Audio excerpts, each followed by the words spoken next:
Heat check. Basketball, basketball, college. Basketball, basketball, college. Oh, that time already? Whoa. Welcome into another episode of the Heat Check Hangout, your number one source for all things basketball, college. I'm your host, Brian Rauf, joined as always by my co-host, Connor Hope, continuing our conference preview series with the Pac-12. Before we get into that, though, I know there's been a little delay here in recording times. Connor, any particular reason why? Yeah, I am a brand new dad. So just got back from my 2 weeks of my paternity leave. Excited to jump back into this. But yeah, very, very busy in my house the last couple of weeks. So just learning the ropes, learning what you've known for, I don't know how old your daughter is, Brian, but 3. A few years now. Just turned 3. Yep. Yeah. Yeah, I couldn't be more excited for you guys. But obviously, that took precedent over these previews. But now we're getting back into it. For those of you watching on YouTube, you can see Connor came dressed for the occasion with his Cal Bears hat. Let's start there. Are they going to finish in last? We're going to start with Cal, yeah. Yes. Maybe not. It's a very strong race for second to last. They have some pieces, right? Or a piece. They return Joel Brown. They bring in Devin Askew. DeJuan Clayton comes in. So they've got some pieces. We'll see. DeJuan Clayton comes from Hartford. How does that transfer? Devin Askew couldn't really find much at any of his previous stops. So yeah, Kentucky or Texas. We'll see how he fits into a team that's trying to finish outside the bottom two. Mark Fox came in, and the expectations weren't high, but neither was the goal. The goal was to compete in the middle of the Pac-12. I thought he would compete in the middle of the Pac-12 eventually. Hasn't happened yet. He's entering his 4th season. They lose Andre Kelly to UC Santa Barbara. So they're losing players, really good players to mid-major teams. If Cal's athletic department cared about basketball, I would say Mark Fox is on the hot seat. Because they don't, he might get another year or two. We'll see. Yeah, that's the big thing when it comes to Mark Fox, is that production and results wise at a power conference school, he should be on the hot seat. Whether he is or not depends on how much Cal not only cares about basketball, but cares about winning at a high level in athletics in general. So we've kind of seen this with them on the football side as well, and some other sports, where Cal is a very prestigious academic institution. Stanford is the same way. Basketball, football, major college sports have become something of an arms race, which we'll get into next here in a second with USC and UCLA. But Cal and Stanford, we'll talk about Cal here, has not shown a willingness to want to keep up, which is fine if that's to each school, that's each your own, right? And that plays into this, because if they just want to put forth a product that is not totally terrible, it is kind of terrible, but not totally terrible, then I think this is fine. But Cal is probably asking itself right now, having some sort of self-reflection, where it is, okay, who do we want to be and how much do we want to invest in our basketball program? Yeah, and it's weird because in the Bay Area, Cal is the school, right? Stanford has its fans. Obviously, the alumni are fans, and around the South Bay, there are a lot of Stanford fans. But, if you were to look at the two schools, Cal's fan base is much larger. The issue being current students, recent alumnus, people making contributions to the school, not necessarily an athletics focus. Much more focused on their academics. Top 10 school in the country. Makes sense, right? But they're also the school in the Pac-12 that's kind of sitting on their hands hoping nothing else happens to the Pac-12, because outside of Stanford not really having a place to go unless they can kind of hop on with Notre Dame when joining the Big Ten, every other school has a spot that fits. Oregon State, Washington State can go to the Mountain West. They might Utah, not consider Colorado. that a spot that fits, but it fits. Yeah. Utah, Colorado, the Arizona schools can go to the Big 12. Obviously, there's talks about Oregon and Washington, and even to some degree, there are rumors that Stanford might be a fit for the Big 10. The Cal at that point, they're a Big West school. And if they don't want to focus on athletics, and maybe they can do what Hawaii does and be Big West for all athletics except for football and be Mountain West or something for just for football. Like that might be the way they choose to go, because they've chosen to focus on their research and their academics, which, again, one of the best in the country. It's just sad that the biggest athletics program, at least from a fan standpoint in the Bay Area, has fallen behind the likes of St. Mary's, San Francisco, Stanford, even Santa Clara, in terms of the pecking order, right? The only school in the immediate Bay Area that Cal is probably better than is San Jose State in basketball. So yeah, that's where they stand. Long story short, great. We spent 6 minutes talking about how Cal is going to be, they might not be last this year because I think Oregon State's worse, but their ceiling is second to last. Yeah, Oregon State's Elite Eight run seems a lot further in history than a year and a half ago. It'll be interesting to see who lasts longer off of NCAA run nostalgia, Oregon State or I guess Wayne Tinkle or Chris Collins. Collins obviously is further removed, but it's not looking good for either of those programs. But Oregon State is certainly worse this year. No, well, while we're talking hot seat in Bay Area, Stanford kind of finds itself in the same boat as Cal from a how much are we caring about our athletics kind of deal. They're in a better position than Cal is. But Jared Haas enters the season on the hot seat. He's done a better job landing talent. That hasn't been a problem for Stanford, but it hasn't always produced the wins you would expect to go along with that. The Cardinals were competitive at times last year, but largely inconsistent. Do we expect them to be different this year? Yes and no. I mean, I think losing Jaden Dallaire, again, to a mid-major school is going to be bigger than I think people give him credit for. The only real addition they make that I think we can trust heading into the season is Michael Jones out of Davidson. Jalen Thompson, Ryan Agarwal. Agarwal probably gets more run just because I think the need for guard play at Stanford is a little bit stronger than the need for front court play. But they return Harrison Ingram. They return Spencer Jones. So they have a solid core on the wing with those three, with Jones, both Joneses, and then Ingram. The big question is, James Keefe is probably going to be their starting center. I don't know how much you want to rely on a 5.4 rebound or 5.5 rebound guy at the center position. And then who is their point guard? Because, right now it's Issa Silver, maybe Mikey O'Connell. Neither of those options. O'Connell might be a better option, I think, to stick in there for more minutes.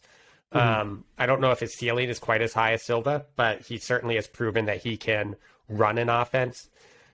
But yeah, the big and the point guard, the two most important positions on the floor in college basketball, are the big question marks when it comes to Stanford.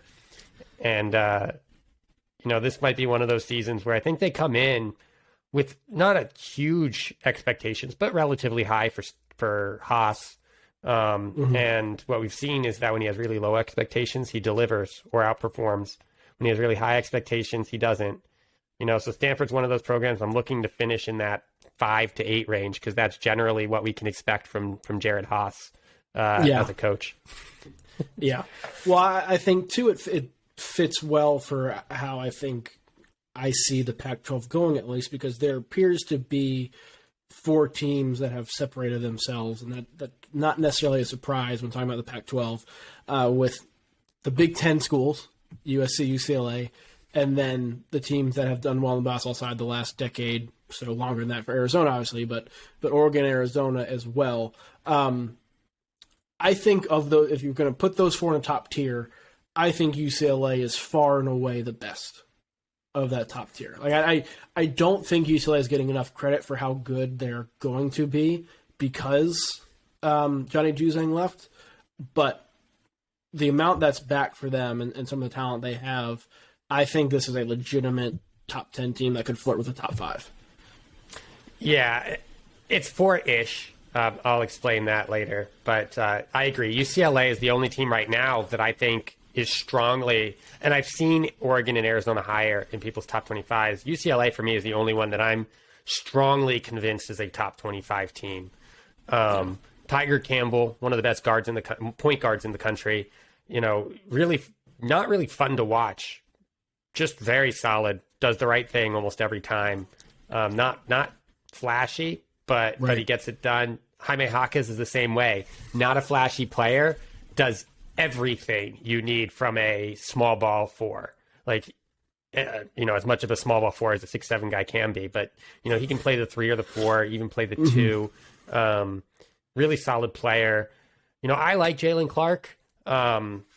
We'll see what he can do when stepping into the role that I think we all expected Jules Bernard to have this year. Yeah. But he left.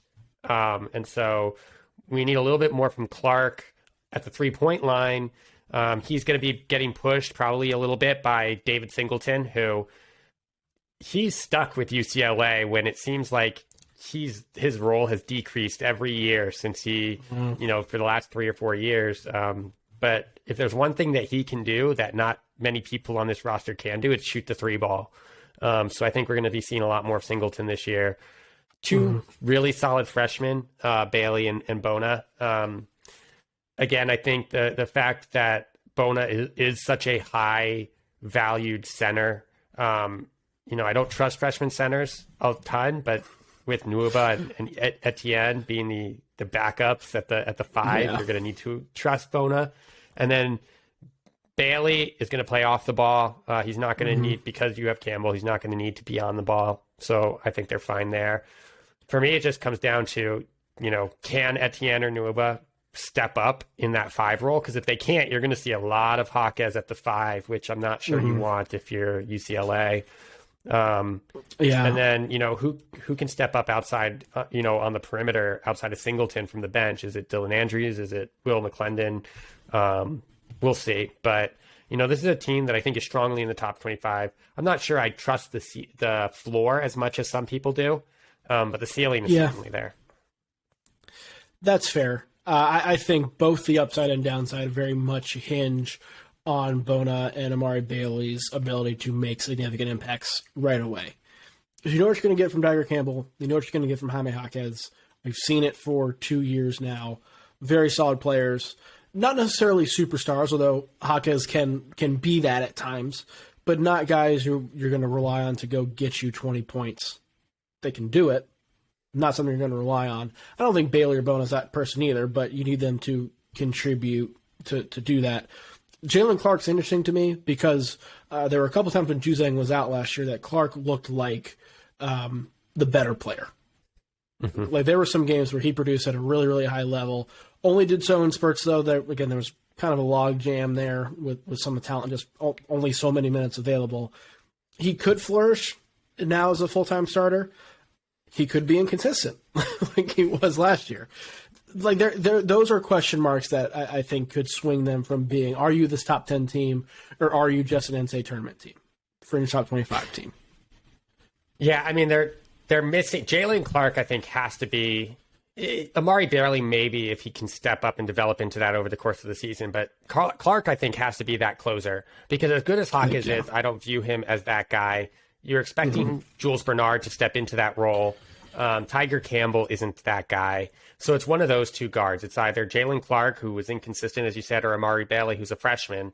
And I think, really, the loss of Miles Johnson is also going to be one of those things that people aren't paying close enough attention to because, I think Bona can replace what Cody Riley gave the UCLA offensively.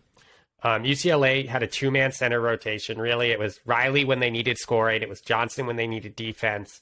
Where I don't trust freshman bigs is not on offense. It's on the defensive end. It's on staying out of foul trouble. It's on, getting those blocked shots. It's getting those rebounds. And Miles Johnson did that for UCLA when they needed him to. Wasn't much of a scorer, but they didn't need him to be that. So, if there were the two losses that I think are the biggest, people will point to Juzang, but we knew he was going to be gone. He was inconsistent, hurt for a good portion of the season. But it's really Bernard, who's going to be what we thought Bernard was going to be, and then who replaces Miles Johnson down low on the defensive end. When UCLA made the Final Four run, the reason they struggled down the stretch of that season and barely got a first four berth is because they struggled with their interior defense and rebounding. Brought in Miles Johnson to shore those things up, which he did. There were injuries mostly limited UCLA's upside, but they were a really good team because Johnson filled a lot of that void, and now that's gone. So who's stepping into that? Certainly will be interesting to see, especially with Mick Cronin. That's how he wants to play. Right? That's how he prides his teams on their defense and being able to get stops, and they weren't able to do that as much as he would have liked, I think, 2 years ago. Even some last year, but that was, again, more injury-based. So we'll see how it unfolds this year. Yeah, I think we put too much stock. Like, the way we view UCLA from last year is very weird to me because obviously they came in as, they were one of the top two, right? It was Gonzaga or UCLA. Yeah. And then they finished as like a fringe top 10 team by most accounts. But not because I think they were a fringe top 10 team.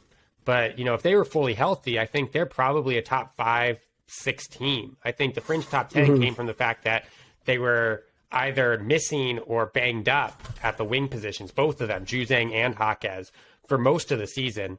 Right. And so you might view the Cody Riley, Miles Johnson, Bernard. I mean, Juzang everyone knows, but you might view the other three as like not big losses because we're talking about a team that disappointed last year.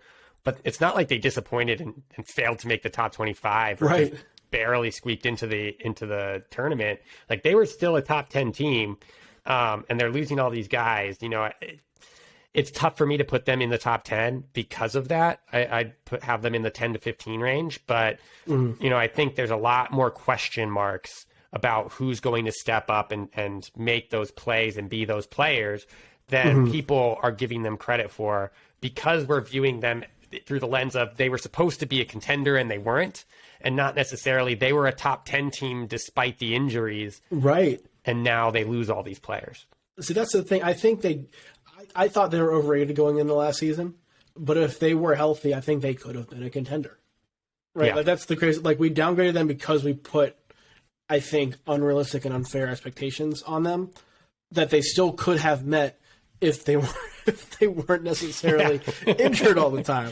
And so because of those like two factors, we don't view them the same way. Like, they were in the Sweet 16 and it took a couple of heroic shots from Caleb Love, or else UCLA is making the Final Four more than likely, unless they were to lose to St. Peter's. And then suddenly, this is a UCLA program coming off back-to-back Final Four appearances, if not more. Right. Conversation changes completely if that 1 minute of basketball is different.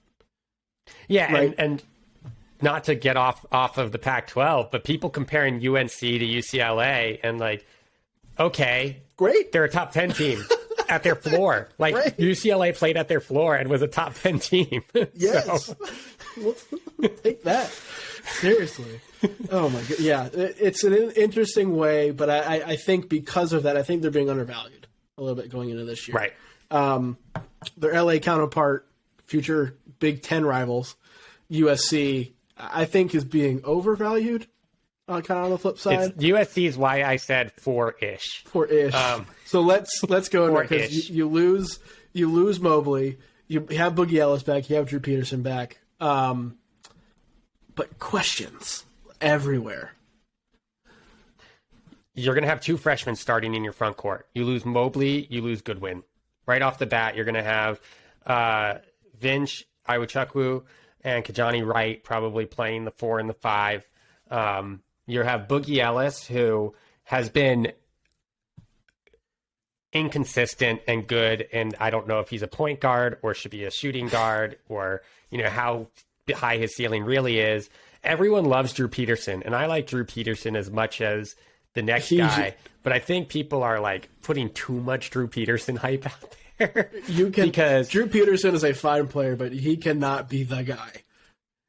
Drew Peterson to me is diet Jaime Jaquez, and Jaime Jaquez can't be the guy.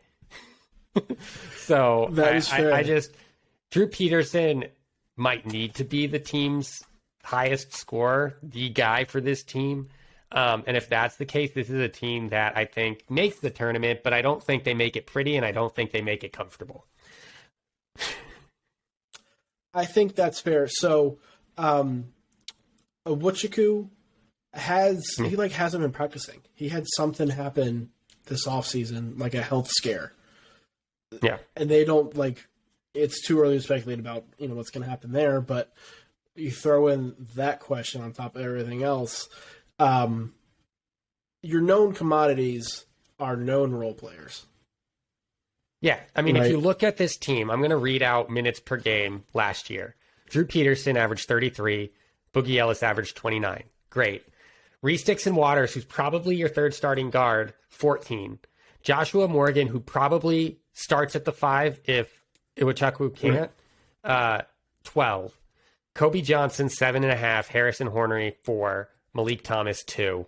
Then you've got 3 freshmen in Wright, Iwachaku, and Trey White. So and then you've got 2 other freshmen at the end of the bench. But you don't have a ton of on-court experience at the D1 level, let alone at the Pac-12 D1 level. Which, granted, I think the Pac-12 is a step down. But what are we doing? Why are we ranking USC so high when we have so many question marks, even when it comes to the 2 players that have played the most minutes for them? I think USC is benefiting a little bit from having success when people have not paid as much attention to them. We've been hard on Andy Enfield, I think, certainly for the last couple of years, but I do think he has largely met expectations over the last couple of years. Even lofty expectations with teams that, by and large, most people or the casual college basketball fan did not really dive deep into, right? We had the Evan Mobley year, and everyone was like, oh, Evan Mobley is going to be this great guy, which he was, and they went on a tournament run, right? So it's oh, okay, that's great. You expect them to take a step back last year because they lose Evan Mobley. Well, Isaiah Mobley, they don't have that drop-off. One of the last undefeated teams in the country, make the tournament. Certainly not the same team, but I think did better than a lot of casual fans expected them to do, right? Mm-hmm. So now it becomes a default. Andy Enfield's been there a while. They've had this run of success. This program is at this level. And I don't think the talent's there this year. There's no fallback plan for them that is clear and obvious. I think they benefit more from the fact that there is such a gap between 3 and 5 or 3 and 4 that they're almost the default. They can't be as bad as the rest of the Pac-12, which is fair. Yeah. But to put them in the same conversation as Oregon and Arizona, even though I am down on Oregon and Arizona compared to a lot of people, I just don't see it. I have too many question marks, and there's not even last year, you knew they were going to take a step back, but you could point to Isaiah Mobley and say, okay, he is a guy, he is a dude, and they just Drew Peterson. I think he benefited more from the fact that you had the Mobleys than people will understand. I don't know how he fares when he has the best defender on him every single night. He's not a consistent shot creator. And you need your top guy to either be a dominant post player or be a consistent shot creator. And he's not. Boogie Ellis has the tools to be, but at this point he's a 4th-year player who has not shown the ability to consistently do that. Right. So the one thing they do have, though, is those 3 guys, Ellis, Dixon, Waters, Peterson, are all great 3-point shooters. So at the very least, they can probably keep up offensively. Again, you're expecting a lot from really young bigs defensively.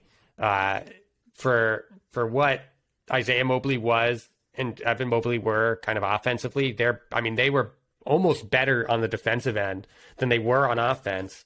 And so, I think this is a USC team that's going to lose a lot of high-scoring affairs.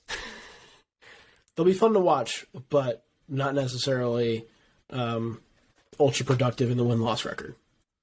Right. Got it. All right. You brought up Oregon and Arizona. I think they're the other two teams in this top tier. I'm with you. I'm not super high on either. I think both will be fine. Both will probably make the tournament. But I don't know. I have both ranked in my preseason top 25, but I don't know if either is going to be there in a month into this season. Yeah, I think with Oregon, I'll start with Oregon. The one benefit you saw was that they actually seemed to start to get their chemistry together towards the end of last year. Yeah. Devion Harmon is gone. You can point to him for some of the chemistry issues. Jacob Young is gone. You can point to him for some of the chemistry issues. Same with Eric Williams. Eric Williams is the one guy of the 3 or 4, I don't know how many Pac-12 players have gone. Like role players are better Pac-12 players that have gone to mid-major schools.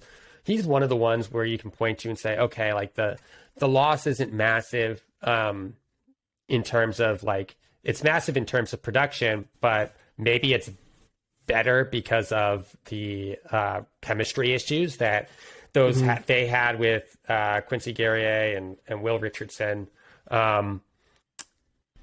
It'll be interesting to see because I've been told that N'Faly Dante and Kel'el Ware are going to play together, which they kind of have to. But we'll see how that goes. Obviously, Will Richardson was the player last year that I kind of took the same stance as I am on Drew Peterson this year. Whether he or Cousinard plays the point guard position, we'll see. I think both of them kind of had to by default last year. One of them, I think, will benefit from playing off the ball this year. Guerrier will play the 3. Really, for me, it's just what do they get from their bench, right? Rivaldo Suarez, good role player. Barthélemy, Tyrone Williams are probably going to be competing for minutes in the backcourt.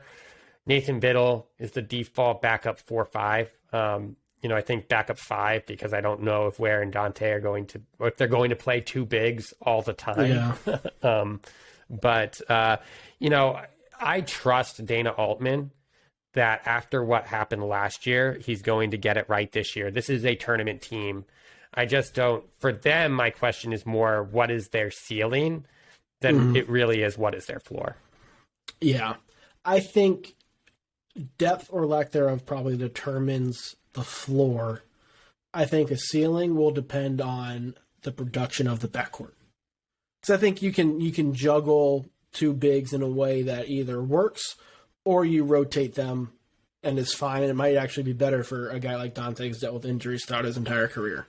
I have faith that Dana will figure that out, and I think Ware and Dante are talented enough that whatever ends up needing to happen will happen at a productive level in the front court.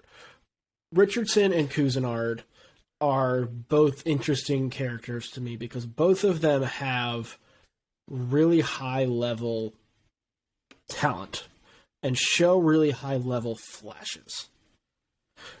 But partially because of playing out of position, partially because of just some inconsistencies, partially because of some just shot selection issues in Cousinard's case, haven't been as productive as you think they probably should be, or as efficient as they probably should be. I think there is this experiment they're conducting where it's like, all right, we're going to throw 2 combo guards out there. Both can handle the ball. Both aren't true point guards. Let's see if we can get basically a point guard and a shooting guard production from 2 combo guards. And I don't know how that's going to go, right? Richardson was expected to make that breakout last year. That didn't happen, and that's fine, right? Cousinard had the keys to South Carolina's offense last year, or what we called South Carolina's offense last year, and I'll be nice about it. South Carolina did not have a lot of offensive options, and did not run great stuff, so he put him in some bad positions. But he did not flourish as the guy on an SEC team that was not in a position to like take him out. He had every opportunity to be great and produce, and he was still inconsistent. So I'm interested to see how that plays out, because if both of them hit on their flashes more often than not, which Dana Altman is great with guards and wing players, if he gets them to play well, this is a very dangerous team. Mm-hmm. If they don't, then I think we run into a potential situation where it may not get as bad as last year, but a similar, okay, is this actually a tournament team deal? I think they are, but to me, the backcourt will tell me what kind of area we're talking about them in terms of the college basketball pecking order. Oh, absolutely. Yeah, I just want to see it happen before I trust it. But I think theoretically this is a team that should be deeper than they have been. So, or than a lot of teams in the Pac-12 even. So I just want to see that it can work before I put a lot of stock in them being one of those top 25 teams. Well, the other is Arizona, and I think people and myself feel a little bit more confident putting Arizona in the top 25 and have them largely higher ranked. But I also feel that Arizona is a little bit overrated based on what Tommy Lloyd did in his first season, which was great and awesome. Like, Arizona was one of the best stories of the season last year, but I think a little bit of a crash back to reality might be on its way for Arizona. Not in a way where they're going to be bad or miss the tournament, but I don't think they are going to compete at the level nationally people think they will. No, I mean, again, this Arizona team was so good last year, and I think a ton of it, and maybe more than people are willing to give them credit for, had to do with Ben Mathurin and his ability just late in games to take over and score points. Like, if they don't have Ben Mathurin, they lose in the second round. Mm-hmm. They also relied a lot on Christian Coloco, and he was that guy who kind of stepped up and became that, big that everyone was not necessarily surprised by, but just became one of those players that you almost had to game plan entirely around offensively. Christian Coloco's ability to just dominate the paint. And they don't have that this year.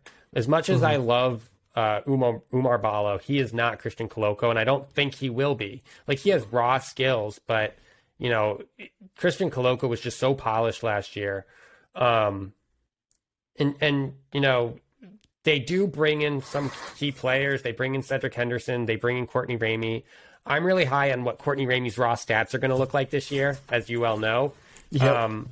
But who is their go-to player? Because, again, like with Jules Bernard at UCLA, we were expecting Dalen Terry to be that guy.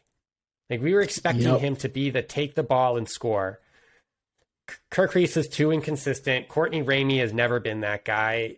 Tubelis and Ballo are both front court players. They can't do it. Cedric Henderson, I don't think, can do it coming up from Campbell, which really leaves Pell Larson. And I think that's why people are so high. Like, Pell Larson has shown flashes. He's shown flashes, and I think they're going to need him to be that guy this year. Because if it's not Larson, then it's Kirk Risa shooting 15 shots a game. That sounds great to Kirk Risa. Well, yeah. And every third game, it'll be great for Arizona fans. But I think a lot rides on Pell Larson delivering on the hype that everyone is kind of building up around Pell Larson for him to be that guy. I think Arizona is being ranked as if Dalen Terry is back. I'll put it that way. Yes.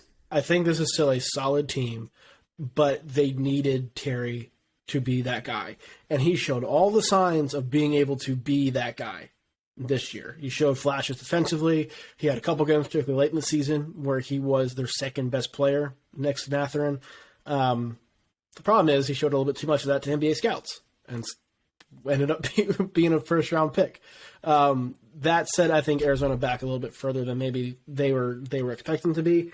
I think you could have it became pretty obvious early on last season that Matherin and Koloko were gone.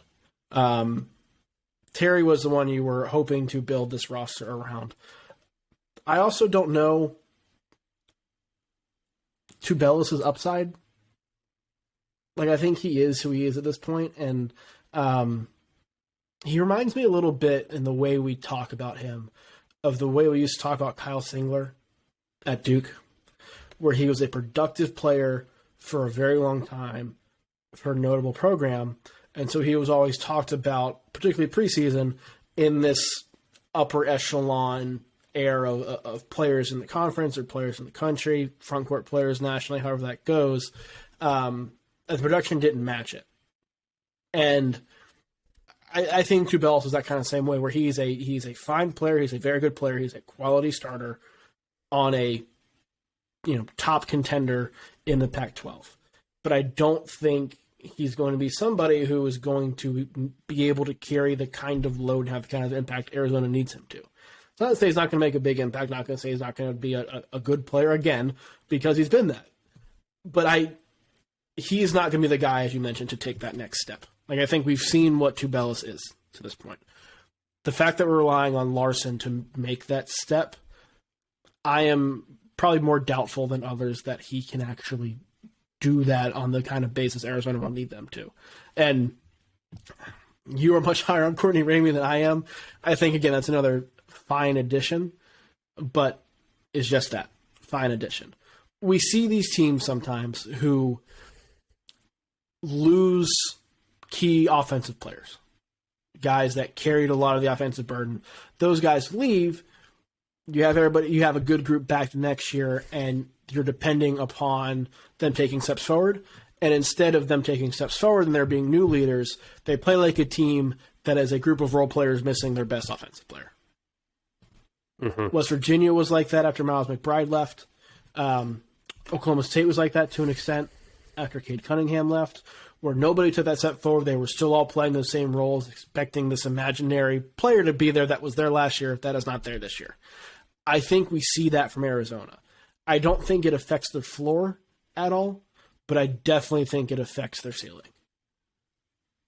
Yeah, I agree. I think, and they have they start out in the Maui. Like they have 4 tune-up games or 3 tune-up games, and then it's Maui. I think they don't even have the easiest matchup in the first round. Like, they kind of have a sneaky matchup in Cincinnati in the first round. Right. But you're looking at Arizona going up against Cincinnati, then Ohio State or San Diego State, and then someone on day 3. They have a game against Indiana. They have a game against Tennessee. Like, we could be looking at a team that when Pac-12 play starts, all of a sudden alarm bells are going off. Now, right. I'm not saying that's going to happen. I think they probably win at least 1, probably 2 games in the Maui just because of the way everything sets up for them. I just don't know, what we're going to get from them. Right. It's not like UCLA this year where, you look at UCLA, and the one thing that can really set off alarm bells is that, they play Illinois early in the Continental Tire, and then Baylor or Virginia. And if they beat Illinois and then happen to get Baylor, and they get ran off the court by Baylor and Kentucky in the non-conference, then you're talking about a team maybe unjustifiably so as one that doesn't belong anywhere. Because I think that's possible. I think with what Baylor has and what Kentucky has, and especially with what they bring back, like, you could be looking at a UCLA team that loses by double digits against both those teams. But I would still have them in that 15 to 20 range, because I think Baylor's the clear number 4, and I think Kentucky's clearly in the top 7. And that's just the way it is. But the matchups for Arizona, I don't think are quite as tough. Right. But I still think they're going to be tough for Arizona. And so if they struggle early, and they can't find that go-to scorer. Like, it could be a long season for the Wildcats. I still think they're a tournament team because I think once they get into Pac-12 play, they're going to start picking up wins. But I think early on in the season, for all these teams in the Pac-12, you're going to see a lot of alarm bells going off because I think they have tougher matchups than people give them credit for. And I don't know if they're prepared, especially the big three, big four, really, who are all relying on young, unproven five, centers. I think it's going to be tough for them in the early going. I agree. Non-conference play is tough. To me, those matchups that they have, you mentioned the Maui is going to be difficult, and I would not be surprised if they lose 2 games at Maui. But you're playing an Indiana team that I think is also overrated in the preseason. You're playing a Tennessee team that might be overrated in the preseason as well. Like, you might get some relatively unearned clout if you win those games, right? But I don't think losing them because they come to brand names will hurt you if you back it up with wins in conference play, which takes us now to the second tier. We already talked about Stanford in this, but this, to me, these teams are going to swing how we view the Pac-12, right? Are your Washingtons going to play at a high level? Can Arizona State get back there? What does Colorado look like? Washington State was supposed to have that breakout season last year, Kyle Smith, and push for a tournament, and definitely did not. I don't know if we can go through that group, and we can start with the Washington schools, with Washington State. Do either of them give you? Do you see a scenario where either of them provide a good deal of upside? If Kyle Smith had Mike Hopkins' roster, I would love that team. But as it is, Mike Hopkins has a team with Noah Williams, who, when he was playing, was a solid player for Washington State. They return Jamal Bay. Cole Bahima comes back. They bring in Keon Brooks from Kentucky. They bring, like, Noah Williams and Frank Kepning are both intra-conference transfers. One, Kepning from Oregon, Williams from Washington State. They still have PJ Fuller. They have enough role players, I think, on the bench where they should be really good. The issue is that outside of a couple of, one season really for Mike Hopkins, like, we haven't seen much from out of Washington. And to the point where, like, everyone thought he was going to take over for Jim Boeheim when Boeheim left Syracuse, and I don't think that's the case anymore. Nope. So, but Washington State, like, I love Kyle Smith as a coach. They just lose a ton in Michael Flowers, Roberts, Williams. They bring in Justin Powell from Tennessee. Jabe Mullins comes in really unproven. Like, there was a lot of hype around him at St. Mary's, just never delivered on it. They're going to rely a lot on Bamba, Rodman, and Gueye, with Deshaun Jackson in there. I think Deshaun Jackson might be the one that's most in line to surprise. But it's a team that I don't trust the players. For Washington, I don't trust the coach. And so I think both of them probably finish bottom half of the Pac-12. But, if I had to pick one of them to finish outside the bottom half, it'd probably be Washington, just because I think the talent can lift them to a 5th or 6th place finish more than Washington State's. I think I favor Washington State over Washington as well, because it's not like that roster does not have talent, right? And Kyle Smith has enough of a track record for me to make me think he's going to be able to get something out of them, right? That I don't think necessarily this is a scenario where I think Washington's going to completely fall off. I think they are a mid-tier Pac-12 team. It'll be fine. But I think Washington State can be that too. Justin Powell was a afterthought at Tennessee last year. But the year before that, before he suffered a concussion and Sharif Cooper came back for Auburn, he was Auburn's best player and was a knockdown shooter, showed some life as a point guard and a playmaker. Really had no role for Tennessee last year, or a consistent role, which was interesting because I expected him to be a difference maker for that team. I have some hope that he can play more like the Auburn guy than the guy who couldn't really earn a consistent spot in Tennessee's rotation. If that happens, then I think Washington State can push for a tournament berth. It could also be one of those deals where we got ahead of ourselves. Washington State, we saw the talent, we saw what Kyle Smith was building there, and gotten a year ahead of ourselves and where they were in their program building. Right. I mean, to be fair, last year they were a 22-win team that finished with double-digit wins in the Pac-12, tied for 5th, and made the NIT semifinals. So, like, right. I think they finished where we should have seen them, Right. more than where we wanted them to be. Right. And so, this is not a program that has a great deal of postseason experience or postseason success. So maybe that was the logical step that we kind of skipped, seeing a tournament berth be down the road. That would not surprise me if they made that move.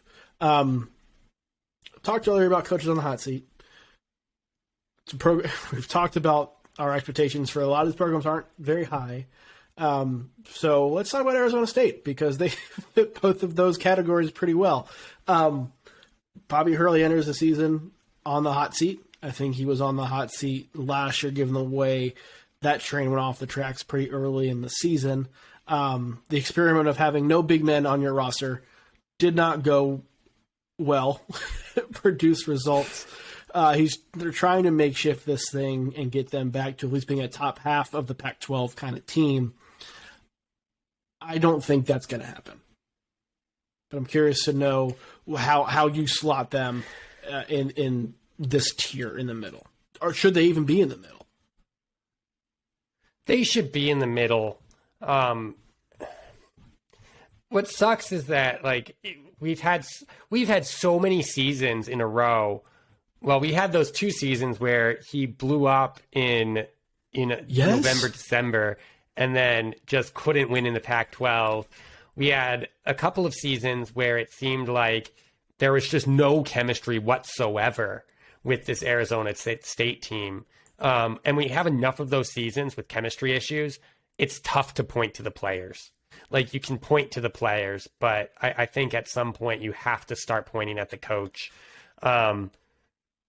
Frankie Collins is not him. Like, he's not the point guard that's going to pull you out. Frankie Collins had like one good half of basketball last season, and it was a great half of basketball in the NCAA tournament to bring them back from a deficit against Colorado State. Right.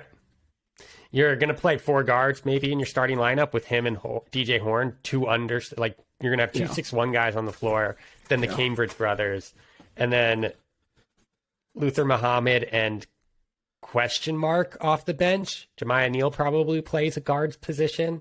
You're going to have Warren Washington probably starting at the 5. Alonzo Gaffney is going to be there. Marcus Bagley is quietly, I think, slipping down this rotation. Like, he has so much talent, and I don't feel like we're going to see him as a starter, and maybe not even the first guy off the bench. It is incredible to me that he is still there for his 3rd year. You know, and I know he was derailed by injury last year, but what the hype he came in with as a freshman and what he showed either looked like he was going to play a big role for this team or go pro or go somewhere else to play that big role. And he may have been in for that big role last year, got hurt. Still, may take a while for him to get back to being 100%, and just having a year off of basketball can do that. But if he's not going to be in for a big role this year, it might not happen. And I think if Arizona State is going to have any kind of success in the Pac-12, they need it to happen. They need him to be some semblance of a go-to guy. Like, he is David Singleton, but he's not getting pushed by superstars. Like, right. Yeah. So the Luther Muhammad thing is weird to me too, because he was a very good rotation piece for Ohio State, and then transferred to Arizona State, which was puzzling in and of itself, to play a minor bench role. Yeah. It's weird. Like, you would think that Bagley and Muhammad would probably both be starters this year, but I mean, if I'm looking at what we got back from Coach Hurley for the Almanac, that's not the case. Like, Yeah. Bagley is the 7th guy and Muhammad's 9th in this rotation. So, I don't know. It'll be interesting. I think Hurley's the first coach to go after this season in the Pac-12. Really? Because I just don't see a path for success. Like, I want to see the path for success for Arizona State. I just don't. Yeah. Which you can buy the Almanac online. You can go to heatcheckcbb.com, buy it there. In-depth previews on every single team in the country, all 363. We did not just highlight the major conference teams and gloss over everybody else.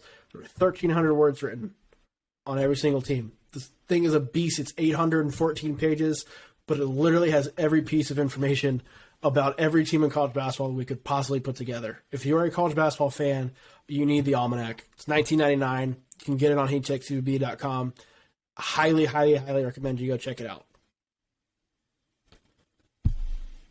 Moving on. I don't know if I should expect anything from Colorado or Utah. I'll be honest. I almost wanted Maybe and no. Right. Like I don't know how to peg either of these teams because I think they're bottom half of the Pac-12 teams. They do not fall into the Cal Oregon State category that we talked about, but I also don't think either has the upside of the teams we've talked about with the Washington State, Arizona State, even Stanford. I don't see that upside for either of those rosters. I don't think Colorado has upside. And I've been tough because I think in the past we've put too much hype into Colorado, and I think there is a capped ceiling for Colorado in general, even with Tad Boyle as the head coach. But it's still a Tad Boyle coached team. And you know what you're getting from a Tad Boyle coached team, and it's a team that is going to outcompete every other team on the floor every single night, whether they win or lose.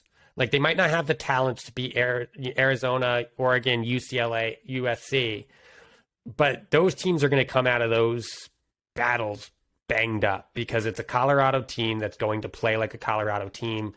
I have them in the middle of the conference. Like, I just think the floor for Colorado's teams are so high, and they have players I really like, right? They have Tristan da Silva, who I think, especially with the expanded first team all Pac-12, but even without that, like, could be a guy who can make that jump as into a first team position.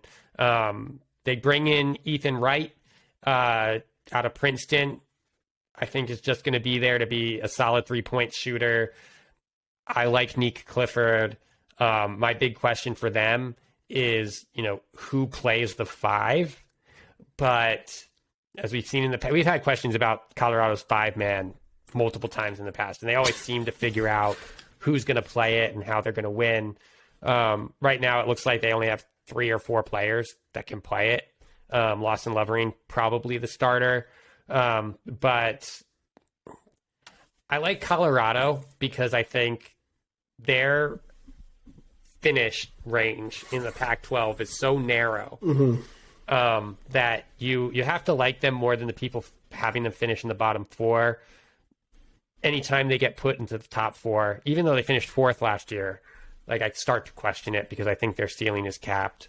For Utah, Utah's the closest thing to that bottom 2. I just don't see it. And I wanted so much for Craig Smith to succeed, and maybe he will. Last year was really tough. They could be slightly better than they were last year. But maybe David Jenkins is addition by subtraction, and both Gotch too. Yeah. I just don't know what they're going to provide because it looks like they've got that core of 4 plus like Ben Carlson and some guys coming in that could be good, could not be good. But anytime you add someone like Gavin Baxter, who hasn't been able to finish a season in 4 years, it's tough because I think Baxter is one of those guys who could provide depth, but he hasn't played more than 10 games in a year because of all the injuries he's had. So they won't be in the bottom two, but I think Utah has the lowest ceiling of anybody outside that bottom two. I agree. The good news for Utah, though, is that there are wins to be had against Cal and Oregon State. And I think there's a very large potential for it to be a jumbled mess 5 through 10, or even 4 through 10, depending on which UNC shows up. It would not surprise me if those 6 teams that are ranked 5 through 10 are all 2 games below 500 in conference play and are separated by a single game. Which, if you're Utah, is not necessarily a bad season. If you're Stanford, that's disappointing. Well, let's get into projected standings now. We've talked about all these teams. Start at the top because I think it's pretty clear up there. UCLA is 1 for me. I assume 1 for you as well. So how do you then slot 2 and 3?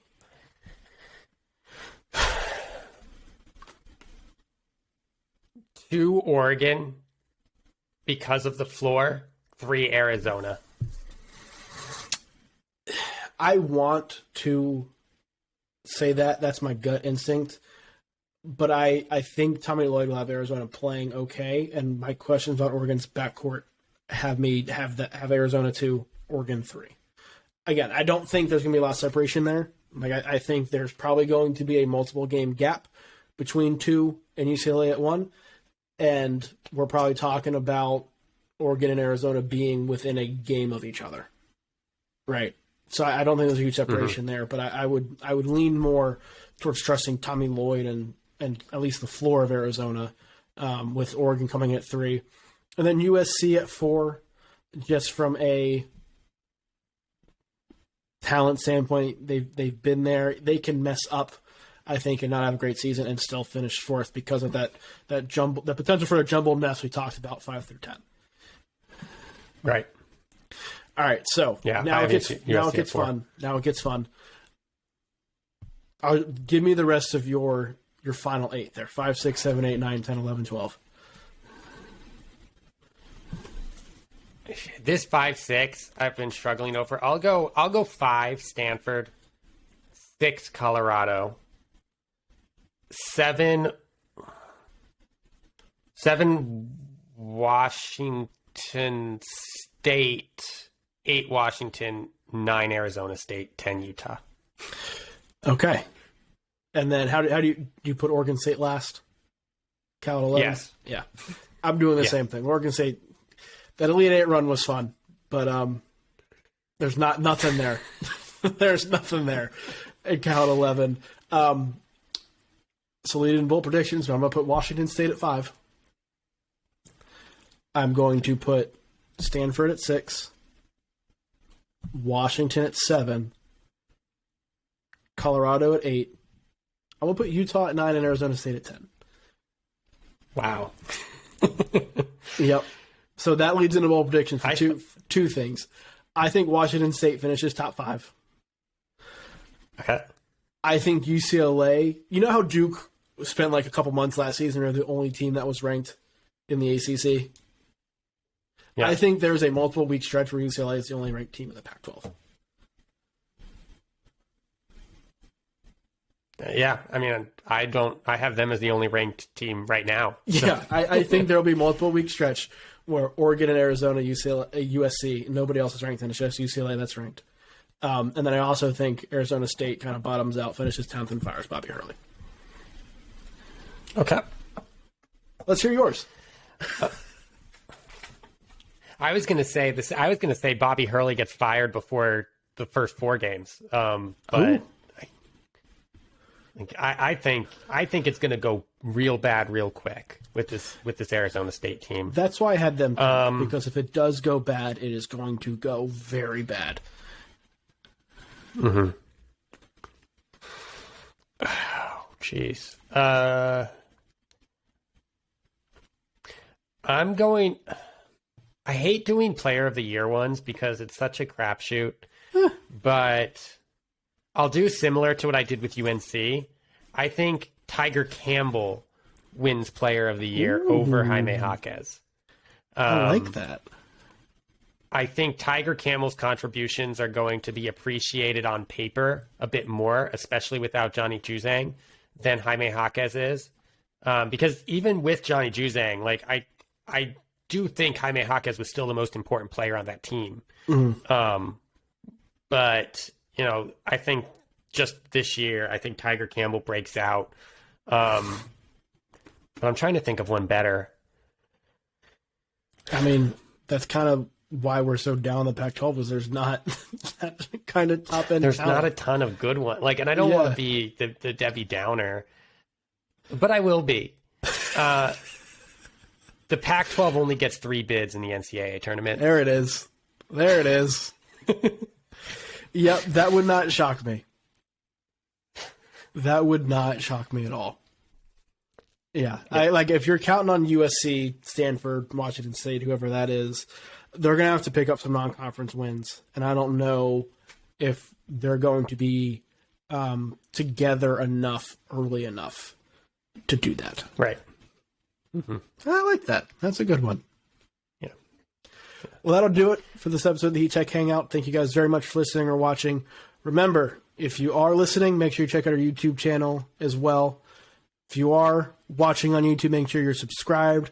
Tell a friend. Spread the word now that we're rebranded and have the video element. We want to make sure we get out to as many people as possible.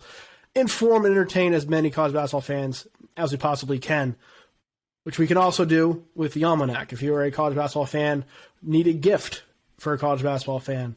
Again, the ALMANAC has everything a college basketball fan could possibly want in that mammoth 814-page publication. It's awesome. I have found myself using it. I used to go to 4, 5, 6, 7 different sites to put together information for articles. Now I just pull that up because everything I need is in there. A great purchase for any college basketball fan. Thank you guys again for listening and watching. We'll be back next week with our Big East preview. We'll have Lucas Harkins on the talk of that. It's my co-host Connor Hope. I'm Brian Rauf. Thank you very much. We'll talk to you again next time. Basketball, college. Basketball, college. Oh, is that time already? Whoa, basketball, college. Come on. Basketball, college. Basketball, college. Whoa, basketball, college.